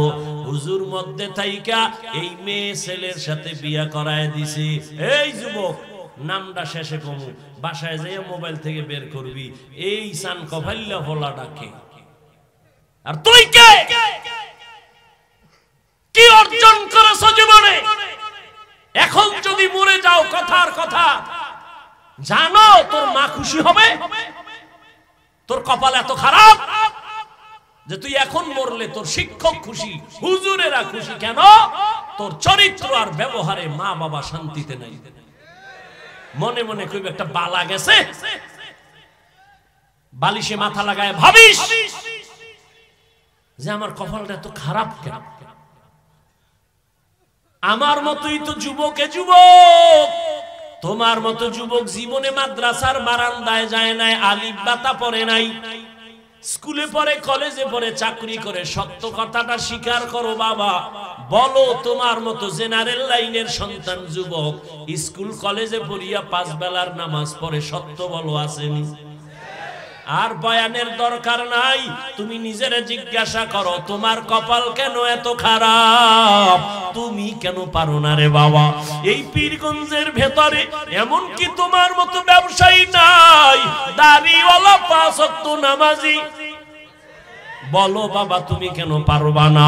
তোমার মতো যুবক জেনারেল লাইনে থাইকাও ব্যবসা করে, চাকরি করে, RAB, army, police, BDR, doctor, professor, engineer, OC, DC, SP, 5 বেলার নামাজি দাড়িওয়ালা। সত্য কথা সাক্ষী দাও, আছে না নাই? তুমি নিজের বিবেকটাকে জিজ্ঞাসা করো তুমি কেন পারবা না? তোমার মতো যুবক নদীর মধ্যে মাছ ধরে, নামাজ ছাড়ে না, জিজ্ঞাসা করো বিবেকটাকে তুমি কেন পারো না? তোমার মতো যুবক রাস্তায় গাড়ি চালায়, নামাজ ছাড়ে না, বলো তুমি কেন পারো না? তোমার মতো যুবক ধান কাটে, জমিনে গিয়া নামাজ ছাড়ে না, গামছা বিছাইয়া তারপরে নামাজ পড়ে, বলো বাবা তুমি কেন পারবা না? ও পর্দার আড়ালের আম্মা জানেরা, বোনেরা, আপনাদের কপাল কত ভালো। আজকে এই পীরগঞ্জের স্টেজে 20টা ছেলের মাথায় পাগড়ি পরাইলাম, ওদের সিনার মধ্যে 30 পারা কোরআন জমা, আদর্শ লিপি 10 পৃষ্ঠার একটা হাফেজ বাংলাদেশ ঘুইরা পাইবা না। আর 30 পারা কোরআন 8 বছরের সন্তানের সিনায় মাত্র 6 মাসে মুখস্থ। ওদের মা বাবার মতো আজকে ঈদের আনন্দে আর কেউ নাই। ওর মা বাবা যে আজকে ঈদের আনন্দে আছে, আমার ছেলে হাফেজ হাজারো হাজারো মানুষের সামনে আজকে পাগড়ি নিল। কিয়ামতের দিন আমার আল্লাহ ডাকবে, আয় আয়, দুনিয়াতে কোরআন পড়া মানুষের পাগড়ি নিছো, আর মানুষ তোর তেলাওয়াত শুনে কান্না করছে। আজকে কোটি কোটি জান্নাতীদের সামনে আয় একটু কোরআন তেলাওয়াত শোনা, আমি আল্লাহ নিজে তোর তেলাওয়াত শুনবো। আর তোর মা বাবার একটু ডাক, তোর মা বাবাই কত কষ্ট করিয়া খাইয়া না খাইয়া তোরে লেখাপড়া শিখাইছে। ওরে তোর মা কত রাত্র ঘুমাইতে পারে নাই, তোর মা কতবার খানা খায় নাই, ঘরে মেহমান ভরা, মা নিজে গোস্ত পাকাইয়া মেহমানের খাওয়ায়, মা এক টুকরা গোস্ত খায় না। কেন আমার ছেলেটা মাদ্রাসায় পড়ে, না জানি কি খায় না খায়, ওই চিন্তা কইরা মা এক টুকরা গোস্ত মুখের মধ্যে দেয় না। আর মোনাজাতে কাঁদে আর বলে, ও মালিক আমার ছেলেটারে তুমি আলেম বানাইও, কোরআনে হাফেজ বানাইও, কিয়ামতের ময়দানে আমার ছেলের দ্বারা যেন আমার জান্নাত রাজা রাস্তা ক্লিয়ার হয়। ও মা বোনেরা, আপনারা কি পারেন না একটা ভালো ছেলের মা হইয়া কবরে যাবেন। ওরে আপনারা তো নবীদের মায়ের মতো দামি মা, আপনারা তো সাহাবায়ে কেরামদের মায়ের মতো দামি মা। খাদিজা রাদিয়াল্লাহু আনহার মতো দামি নারী, ফাতেমা রাদিয়াল্লাহু আনহার মতো দামি নারী, আপনারা তো আয়েশা রাদিয়াল্লাহু আনহার মতো দামি নারী। ও পর্দার আড়ালের আম্মা জানেরা, আপনারা তো ইসমাঈল নবীর মা হাজেরা আলাইহা সালামের মতো দামি নারী, আপনারা তো ঈসা নবীর মা মারিয়াম আলাইহা সালামের মতো বড় দামি নারী। এই দুনিয়ায় বড় আল্লাহর দুশমন ফেরাউন আল্লাহর সাথে বেয়াদবি আর চ্যালেঞ্জ কইরা নিজেরে খোদা দাবি করলো। জানা থাকলে একটু বলেন আপনারা সেই বেঈমানের ঘরে তার স্ত্রীকে। ও পর্দার আড়ালের আম্মা জান, ওই বেঈমানের ঘরে আসিয়া কেমন স্ত্রী, আল্লাহর এমন আশিকা, এমন জাকেরা, এমন শাকেরা। রহমতের নবী বলেন কিয়ামতের দিন জান্নাতে আসিয়ার সাথে আমার বিয়া হয়ে যাবে। ও পীরগঞ্জের মা, আপনার স্বামী তো ফেরাউনের মতো খারাপ না, আপনার স্বামী তো আলেমের মোহাব্বত করে। আপনি যদি নামাজ পড়িয়া স্বামীর জন্য দোয়া করতেন, ও আল্লাহ আমার স্বামী দিন নাই রাত নাই কত কষ্ট করে কামাই করে, একটা স্বামীও নিজের জন্য কষ্ট করে না। সব স্বামীরা সন্তানের মুখে, স্ত্রীর মুখে হাসি ফুটাবার জন্য গাধার মতো কষ্ট করে। ও মা, আপনি যদি নামাজ পড়িয়া দোয়া করতেন, আল্লাহ আমার স্বামীর কামাই রুজিতে বরকত বাড়াও, আমার স্বামীর হায়াতে বরকত দাও, ও আল্লাহ সুস্থ রাখো। আর ঘরে আসার পরে যদি হাসি মুখে বুঝাইতেন, ও স্বামী আমিও নামাজ পড়ি, তুমিও নামাজটা ধইরা ফালাও। আর জীবনে আমার একটা আবদার, একটা দাবি, আমি আমার মা বাবার মায়া আর আদর চাইরা তোমার ঘরে আসছি রে স্বামী। তোমার কাছে আমার জীবনের একটা দাবি, জীবনে কোনোদিন অবৈধ আর হারাম টাকা ঘরে ঢুকাইবা না। হারাম টাকার অবৈধ টাকা খাইয়া আমাদের রক্ত নাপাক করব না, আমাদের সন্তানদের রক্ত নাপাক করব না। এরে আম্মা জান, স্বামীটাকে যদি বুঝাইতেন, আপনার স্বামী জীবনেও অবৈধ হারাম টাকা ঘরে নিত না, 5 ওয়াক্ত নামাজ পড়তো। ও আম্মা জানেরা, আপনার মতো কত মা এখনো খুঁজলে পাবেন, নামাজ ছাড়ে না, বেপরদায় চলে না, মোবাইলে চরিত্র বিক্রি করে না, স্বামীর মাল হেফাজত করে। আপনারা কেন পারবেন না? এখনো কি তওবা করবেন না রে মা? কয়দিন আর দুনিয়াতে বাহাদুরি করবেন? সময় আছে, তওবা করে নেন। আপনার সন্তানটারে ডাক্তার বানাইয়েন, আপনার সন্তানটাকে ইঞ্জিনিয়ার বানাবেন, ধন্যবাদ, দোয়া করি। আপনার সন্তানকে প্রফেসর বানাবেন, আলহামদুলিল্লাহ। তবে আমার দাবি, আপনার সন্তানটারে বেয়াদব বানাইবেন না। আপনার সন্তান কোনোদিন যেন মা বাবার সাথে বেয়াদবি না করে, কোনোদিন শিক্ষকের সাথে যেন বেয়াদবি আচরণ না করে। আপনার সন্তান কোনোদিন যেন আলেমদের সাথে বেয়াদবি না করে। তাহলে ডাক্তার হলেও আপনার জীবন সফল, ইঞ্জিনিয়ার হলেও জীবন সফল। এরে আম্মা জান, সন্তানটারে যদি মাঝে মাঝে বুঝাইতেন, রে বাবা আমি তোর মা, জীবনে তোরে নিয়ে কম কষ্ট করি নাই, আমার জীবনের তোর কাছে আমার আবদার, জীবনে মিথ্যা কথা বলবি না, কারো হক নষ্ট করবি না, কারো সাথে খারাপ ব্যবহার করিয়া বরদোয়া নিবি না। যদি সন্তানেরে বুঝাইতেন, ডাক্তার হইয়া ও সন্তান অনেক দামি হয়ে যাইত। ওই আল্লাহর ওলি এই যুবক আর যুবতীর সাথে বিবাহ করায় দিল। এবার মনের মতো বউ পাইছে ভাই, আবার মহিলাটাও মনের মতো একজন স্বামী পাইল। আজান হলেই তো পাগল হয়ে যায় দুজন, দুনিয়ার সব কাজ বাদ, নামাজে দাঁড়াও। আবার নামাজের পরে আমল, তেলাওয়াত, এভাবে আমল শুরু করলো। ফজরের সময় স্বামী যদি আগে উঠে, স্ত্রীকে ডাক দেয়, উঠো নামাজ আদায় করো। আবার স্ত্রী যদি আগে উঠে, স্বামীকে ডাক দেয়, উঠো নামাজ পড়ো। নামাজ পড়া দুজনার একটা চাওয়া আল্লাহর কাছে। স্ত্রীও কাঁদে আর কয়, স্বামীও একই দোয়া করে, আল্লাহ মনের মতো স্বামী পাইছি, স্ত্রীও পাইলাম, দুইজনে এখন বাগান সাজাবো। পাহারা দেওয়ার জন্য বাগানটাকে নেককার একটা ছেলে দান করো। দুইজনার দোয়া কবুল হতে চলছে, এক হাতে তালি বাজে না, বিনা বাতাসে পানি নড়ে না। ঠিক স্বামী আর স্ত্রীর মন যদি এক না হয়, ওই বাগানে কোনোদিন ফুল ফোটে না। স্ত্রীর মনও এক, স্বামীর মনটাও এক। দুইজনে কান্না করে দোয়া করতেছেন, হে মালিক নেককার সন্তান দিও। আল্লাহ এমন একটা সন্তান তাদের দান করলেন। এই সন্তান দুনিয়াতে আসা মাত্র ডান কানে আজানের আওয়াজ, বাম কানে ইকামতের আওয়াজ। 7 দিনের দিন চুল ফালায় একটা সুন্দর নাম রাখছে। নাম রাখার পরে এবার সন্তানটারে আদব শিক্ষা দিতেছে। আদব শিক্ষা দিয়া এমন একটা আদর্শের সন্তান মা বাবা উপহার দিয়া গেল। ইতিহাসের পৃষ্ঠা যদি খুলো বাবারা, নামটা দেখবা স্বর্ণাক্ষরে লেখা। গুগলে সার্চ দিয়া বাসায় গিয়া বাইর কইরো, ওই দুইজনার মিলন মেলার বাগানের ফুটন্ত গোলাপ এমন এক সন্তান। বীর যোদ্ধা হইয়া ঈমানের পাওয়ার নিয়া বাইতুল মুকদ্দাসে গেলেন। বাইতুল মুকদ্দাস জেরুজালেমে যাইয়া ইহুদি বেঈমানের হাত থেকে প্রথম কিবলা বাইতুল মাকদিসকে হস্তগত করে ফেললেন। ওই মালয়েশিয়া, রাশিয়া সব বেঈমানের মোকাবেলায় বিজয়ের পতাকা উড্ডীন করলেন। ওই সন্তানের নাম এমন কোন ইতিহাসবিদ নাই জানে না, এমন কোন শিক্ষিত মানুষ নাই জানে না।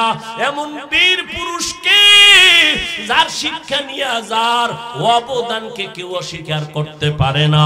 মিশর হাতে নিয়ে নিল, রাশিয়া হাতে নিয়ে নিল, বাইতুল মুকদ্দাস ইহুদিকে নিপাত করে হাতে নিয়ে নিল। এই ভাগ্যবান ভাগ্যবতী মায়ের সন্তান, ভাগ্যবান বাবার সন্তান। ইতিহাসের পৃষ্ঠায় তার নাম সুলতান সালাউদ্দিন আইয়ুবী রহমাতুল্লাহি আলাইহি। ও যুবক, গুগলে সার্চ দিয়ে দেখো সুলতান সালাউদ্দিন আইয়ুবী কে। আজকেই বের কইরা দেখ কেমন মায়ের, কেমন বাবার, কেমন সন্তান। সুলতান সালাউদ্দিন আইয়ুবী গোটা দুনিয়াকে আলোড়ন করে ফেলেছেন, রাষ্ট্র চালাইছেন, আবার জুমার নামাজও পড়াইছেন। একেই তো বলে ইসলামের নেতা, একেই তো বলে ইসলামের একজন সিপাহ সালার। মদিনার রাষ্ট্র চালাইছেন আমার নবী, আমার দুনিয়ার রাষ্ট্র চালাইছেন আবু বকর, ওমর, ওসমান, আলী। চালাইয়া দেখাইছে রাজনীতি যদি করো জান্নাতে যাওয়ার রাস্তায় গিয়া করিও, দান্দাবাজি আর চান্দাবাজি যদি করো কবরে যাওয়ার আগে কপাল নষ্ট হয়ে যাবে। রাজনীতি কইরা কি জান্নাতে যাওয়ার রাস্তা নাই? কথা বলেন না কেন? কপাল খারাপ। ব্যবসায়ী ভাই, ব্যবসার লাইনে থাইকা জান্নাতের পথ খুঁজো। ওই বেঈমান ফেরাউন এত বড় টাকার ক্ষমতার মালিক, তার ঘরের স্ত্রী আসিয়া আমার মাওলার এমন আশেকা হয়ে গেছে, দুনিয়ার থেকে বিদায়ের আগে জান্নাতের চেহারাটা আল্লাহ তারে দেখায় দিছে।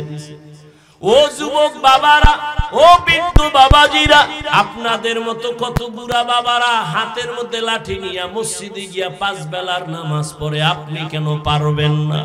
ও যুবক, আমিও যদি তোমার মতো চিন্তা করিয়া আমি প্যান্ট শার্ট টাই লাগায়া দাড়ি কাইটা রাস্তায় ঘুরতাম, কেউ আমারে বাধা দিত না। এই টুপির কারণে মাথা গরম, দাড়ির কারণে যৌবনের ভাব চলে যায়, কম বুঝি না। লম্বা জামাটা পরার কারণে শরীরটা গরম লাগে, কম বুঝি না। এই আর 10 মিনিট সময় দিবা? ভালো করে বুঝো। আমি এখানে চেয়ারে বইসাই কিন্তু বলেছিলাম এখানে আসতেও কপাল লাগে, বসতেও কপাল লাগে। মা বাবার জন্য দোয়া কইরা যাইতো বাবা কপাল লাগে। সবার কপালে দোয়া নসিব হয় না, সবার কপালে বেহেশতের বাগানে টিকে থাকা নসিব হয় না। হেদায়েতের মালিক আল্লাহ। ও যুবক, আমিও যদি তোমার মতো ওইভাবে চলতাম কেউ বাধা দিত না, কিন্তু না, তুমিও মুসলমান আমিও মুসলমান, তোমার আমার আল্লাহ এক, নবী এক, কোরআন এক, কাবা এক, ধর্ম এক, কালেমা এক। অথচ আমি টুপি খুলতে লজ্জা পাই, তুমি টুপি দিতে লজ্জা পাও। আমি দাড়ি কাটতে লজ্জা পাই, তুমি দাড়ি রাখতে লজ্জা পাও। আমি পর্দা না করলে লজ্জা পাই, তুমি পর্দা করতে গেলে লজ্জা পাও। আমি মসজিদে না ঢুকলে লজ্জা পাই, তুমি মসজিদে ঢুকতে গেলে লজ্জা পাও। অথচ তুমিও আল্লাহ মানো, নবী মানো, কোরআন মানো, হাদিস মানো। কেন বাবা এত দূরত্ব? বুঝি না রে বাবা। তুমি ভুলে আসো নাকি আমি ভুলে আসি তাও বুঝি না রে বাবা। চিন্তা ভাবনা কইরা দেখলাম যত লাইন থাকুক না কেন আমার মাওলার কোরআন সত্য, নবীর কথা সত্য, কোনো মিথ্যা নাই। যুবকেরা আরেকবার জিজ্ঞাসা করি পিছনের কথা, আল্লাহর কোরআন যে সত্য কোনো সন্দেহ আছে? ওই কোরআনে জান্নাতের বয়ান আসেনি, জাহান্নামের বয়ান আসেনি। কে জান্নাতে যাবে কে জাহান্নামে যাবে আমার আল্লাহ তাও বলছেন। ও বাবারা, নেক আমলওয়ালা জান্নাতে যাবে, যারা গুনাহগার তারা জাহান্নামে যাবে। জান্নাতটা কেমন আরামের ঘর আল্লাহ তাও বয়ান করেছেন, আর জাহান্নামটা কেমন আযাবের ঘর আমার আল্লাহ আমার নবী তাও বয়ান করেছেন। আম্মা জান আয়েশা রাদিয়াল্লাহু আনহা বলেন, আমি একদিন তাকায়া দেখি রহমতের নবী আমার রুমে বৈশা বৈশা গুনগুন করে কান্না করেন। আমি ভয় পেয়ে গেলাম, না জানি আমি আয়েশা কোনো বেয়াদবি করে ফেললাম। ইয়া রাসূলুল্লাহ, আপনি কাঁদেন কেন? আমি কোনো বেয়াদবি করলাম? কয় না। তো কেন কাঁদেন? নবী বলেন, ও আয়েশা,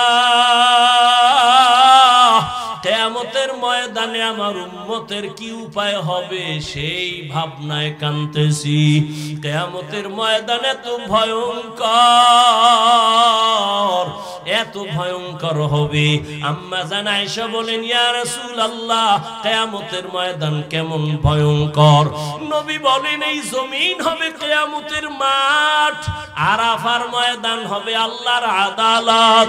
মানুষগুলো সবাই উলঙ্গ দাঁড়ায় যাবে, এই জমিনে সব মানুষ উলঙ্গ দাঁড়াবে। আম্মা জান আয়েশা কয়, নারীরাও? কয় হ্যাঁ, নারীরাও উলঙ্গ, পুরুষেরাও উলঙ্গ দাঁড়াবে। আম্মা জান বলেন, ও নবী, একজনে কি আর একজনারে দেখা লজ্জা পাবে না? নবী কাঁদেন আর বলেন, আয়েশা, ওরে হাসরের ময়দানটা তো কত ভয়ঙ্কর হবে। হাসরের মাঠে আমার আল্লাহ রাগান্বিত আওয়াজ দেওয়া শুরু করবেন, লিমানিল মুলকুল ইয়াউম লিল্লাহিল ওয়াহিদিল কাহ্হার। আল্লাহ বলবেন, আজকের এই আদালতের রাজত্ব কার? আল্লাহ পাকে এত কঠিন একটা আওয়াজ দিবেন, রাগান্বিত আওয়াজ, হাসরের ময়দানটা থরথর করে কেঁপে উঠবে। আর আল্লাহ বলবে, সূর্য নিচে নেমে আয়, যত তাপ আছে ছেড়ে দে। নবী বলেন, সূর্যের গরমে জমিনটা মাটি থেকে তামা হয়ে যাবে, মানুষ দাঁড়াইতে পারবে না। সূর্যের গরমে মাথার মগজগুলো ভাতের মারের মতো ফুটবে। অন্যদিকে জাহান্নামের আওয়াজ, জাহান্নাম চিল্লায়া বলবে, ও আল্লাহ, বেনামাজি গুনাহগার গুলো কই? আমার পেটে দাও, আমার পেটে বড় ক্ষুধা। নবী বলেন, আয়েশা, আল্লাহ তখন বলবে, জাহান্নাম একটু অপেক্ষা কর, আমি এখন আদালতে বসছি, বিচারটা শেষ করিয়া নেই। জাহান্নামকে থামানো যায় না, সামনের দিকে আসতেছে, এমন বেশি আওয়াজ দেয়, জাহান্নামের গরমের হাওয়া আসতেছে। আল্লাহ কয় ও ফেরেশতারা আর দেরি করিও না, ওরে শিকল দিয়ে বেঁধে নাও। আমার নবী যখন দেখবে, নবী বলেন আমি দেইখা আমি আত্মহারা হয়ে যাব। অন্য নবীরা কান্নায় বিভোর, আমি আমার মালিকের কুদরতি মাকামের মধ্যে সিজদায় পড়ে যাব, কান্না শুরু করব, আল্লাহ জাহান্নামের ফিরাও, আমার একটা উম্মত যেন জাহান্নামে না যায়, তো আমি জান্নাতে কিন্তু যাব না। আল্লাহ তখন বলবেন নবীজি আপনি মাথা উঁচু করেন, কাঁদিয়েন না, আমি আপনার কাদার জন্য আপনাকে বানাই নাই, আপনাকে খুশি করব। নবী বলেন, আল্লাহ তখন বলবে ফেরেশতা ৭০,০০০ শিকল ওই জাহান্নামের গলায় লাগাও, পেছন দিকে টাইনা রাখো, সামনে যেন আসতে না পারে। ৭০,০০০ শিকল লাগাইয়া এক এক শিকলের গোড়ায় ৭০,০০০ ফেরেশতা ধরিয়া রাখবে, কিন্তু রাখতে পারবে না। জাহান্নাম কঠিন একটা আওয়াজ দিবে, বারবার আল্লাহর আদালতের দিকে যাইতে চাইবে।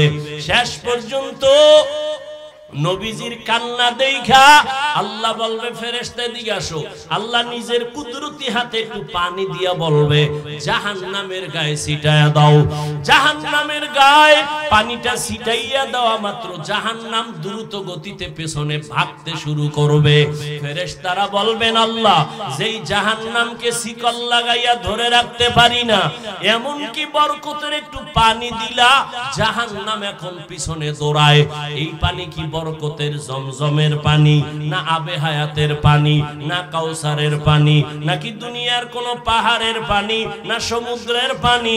আল্লাহ বলবেন ফেরেশতা এই পানিটা জমজমের পানিও না, কাউসারের পানিও না, আবে হায়াতের পানিও না, দুনিয়ার কোন নদীর পানি না। এই পানি আমার মায়ার নবীর গুনাহগার উম্মতের চোখের পানি। দুনিয়াতে আমার মায়ার নবীর উম্মতেরা গুনার কথা স্মরণ করে কান্না করেছে। কত আল্লাহর বান্দারা রাতের বেলা ঘুমায় না, কাঁদে যায় নামাজ বিছাইয়া, আর বলে আল্লাহ জীবনে তো কম নামাজ ছাড়লাম না, কম দাড়ি কাটলাম না, বেপরদায় কম চললাম না। ও আল্লাহ দুনিয়াতে সূর্যের গরম সহ্য করতে পারি না, কবরে গেলে জাহান্নামের গরম কেমনে সহ্য করব? একটা মশার কামড় সইতে পারি না, কবরে কেমনে আযাব সহ্য করব? দুনিয়ার গরম বড় কঠিন, জাহান্নামের গরম কেমনে সহ্য করব? আল্লাহর বান্দা কান্না করেছে। ওই চোখের পানি আমি তো ওয়াদা দিছি আমার নবীর মাধ্যমে যারা জাহান্নামের আযাবের ভয় এক ফোঁটা চোখের পানি ফেলে কান্না করবে, আল্লাহ নবীর মাধ্যমে ওয়াদা করেছেন জাহান্নামের আগুন তার জন্য হারাম করে দিবেন। ও আল্লাহর বান্দারা, ও বাবাজিরা, ও মা বোনেরা, ও বৃদ্ধ বাবাজি, যুবক বাবারা, এত গুনাহ করার পরেও দেখো আজকে চোখে তোমার আমার পানি নাই। অথচ জান্নাতের টিকিট পাইয়া আবু বকরের চোখে কান্না, ওমরের কান্না, উসমানের কান্নার আওয়াজ, তোমার আমার সে হিসেবে তো গলায় রশি লাগায় কান্না উচিত, অথচ চোখে পানি নাই। মনে কইরো না তোমার কপাল ভালো, বরং গুনার কারণে আল্লাহ বেজার, পাথরের থেকেও তোমার আমার দিলটা শক্ত হয়ে গেছে, চোখে পানি আসে না। ওরে চোখের পানি ছাড়া জাহান্নামের আগুন নিভানো যাবে না। এখনো যদি মনে চায়, আল্লাহর নবী বলেন জাহান্নামের ভয় নিয়ে দুই ফোঁটা চোখের পানি সারিয়া কান্না করিও। এই ময়দানে কত আল্লাহর গোলাম আছো, আজকে তুমি এতিম, মা নাই বাবাও নাই, এতিমের মতো। ওই মা বাবার দাপট না জীবনে কত দেখাইলা, একদিন মা চইলা গেছে, বাবাও গেল, তুমিও একদিন চলে যেতে হবে। ওই মা বাবার পাইবা না, ওই মা বাবা এখান থেকে অনেকে আবার বাসায় যাইয়া মা বলে ডাকবে, বাবা বলে ডাকবে, মা বাবা দরজা খুলবে, যার মা নাই তার কলিজাটা ছিঁড়িয়া যাবে। ও আল্লাহ আল্লাহর বান্দারা, ওই মা বাবার চোখের পানি আর দোয়া ছাড়া এই চেয়ারে বসতে পারি নাই। ওই মা বাবার চোখের পানি দোয়া ছাড়া তুমিও টাকার মালিক হইতে পারো নাই, বাড়ি গাড়ির মালিক হইতে পারো নাই, সম্মানের চেয়ার পাও নাই। ওই মা বাবার জন্য 2 ফোঁটা চোখের পানি ছাড়িয়া কি দোয়া করতে পারবা না? যেই মা বাবা তোমার আমার জন্য এত চোখের পানি ফেললেন, এখনো 2 ফোঁটা চোখের পানি ছেড়ে তওবা করো। জীবনে তো গুনাহ কম করো নাই, কেউ জানে না, আমার আল্লাহ জানেন। মা বাবাই যদি আমার তোমার গুনার খবর জানতেন, লজ্জায় আমাদের কাছে আসতেন না, ঘর থেকে তাড়ায় দিতেন। আল্লাহ কত দয়া করেছেন, তওবার আহ্বান করতেছেন। জীবনের গুনাহ থেকে ক্ষমা চাও, আল্লাহর কাছে তওবা করো। বাবা, মরিয়া গেলে যাব, হায়াতের মালিক, রিজিকের মালিক, ইজ্জতের মালিক আমার আল্লাহ। আর নামাজ ছাড়বা না, দাড়ি কাটবা না, বেপরদায় চলবা না, মা বাবার সাথে বেয়াদবি করে বরদোয়া নিবা না, ওলামায়ে কেরাম শিক্ষক মুরব্বিদের সাথে বেয়াদবি করে বরদোয়া নিবা না। তওবা করার মতো যদি কারো অন্তর তৈরি হয়, মুনাফিকি যদি অন্তরে না থাকে, 2 হাত আমার আল্লাহকে দেখাইয়া দাও। আয় আল্লাহ, হাতগুলো কবুল করে নেন, তওবা কবুল করে নেন। তওবার উপরে মজবুত হইয়া চলার মতো তৌফিক দান করেন, আমিন। আলহামদুলিল্লাহি রাব্বিল আলামিন, ওয়াসসালাতু ওয়াসসালামু আলা সাইয়্যিদিল আমবিয়াই ওয়াল মুরসালিন ওয়া আলা আলিহি ওয়া আসহাবিহি আজমাইন। ইয়া আরহামার রাহিমিন, ইয়া আরহামার রাহিমিন, ইয়া আরহামার রাহিমিন। রব্বিরহামহুমা কামা রব্বায়ানি সগীরা। ও দয়ার মালিক, কুদরতের নজর দিয়া তাকায়া দেখেন, কত উলামায়ে কেরামরা হাজির, কত ব্যবসায়ী, চাকরিজীবী, সাদা দাড়িওয়ালা হাজী সাহেবরা হাজির, পর্দার আড়ালে কত মা বোনেরা হাজির। আমার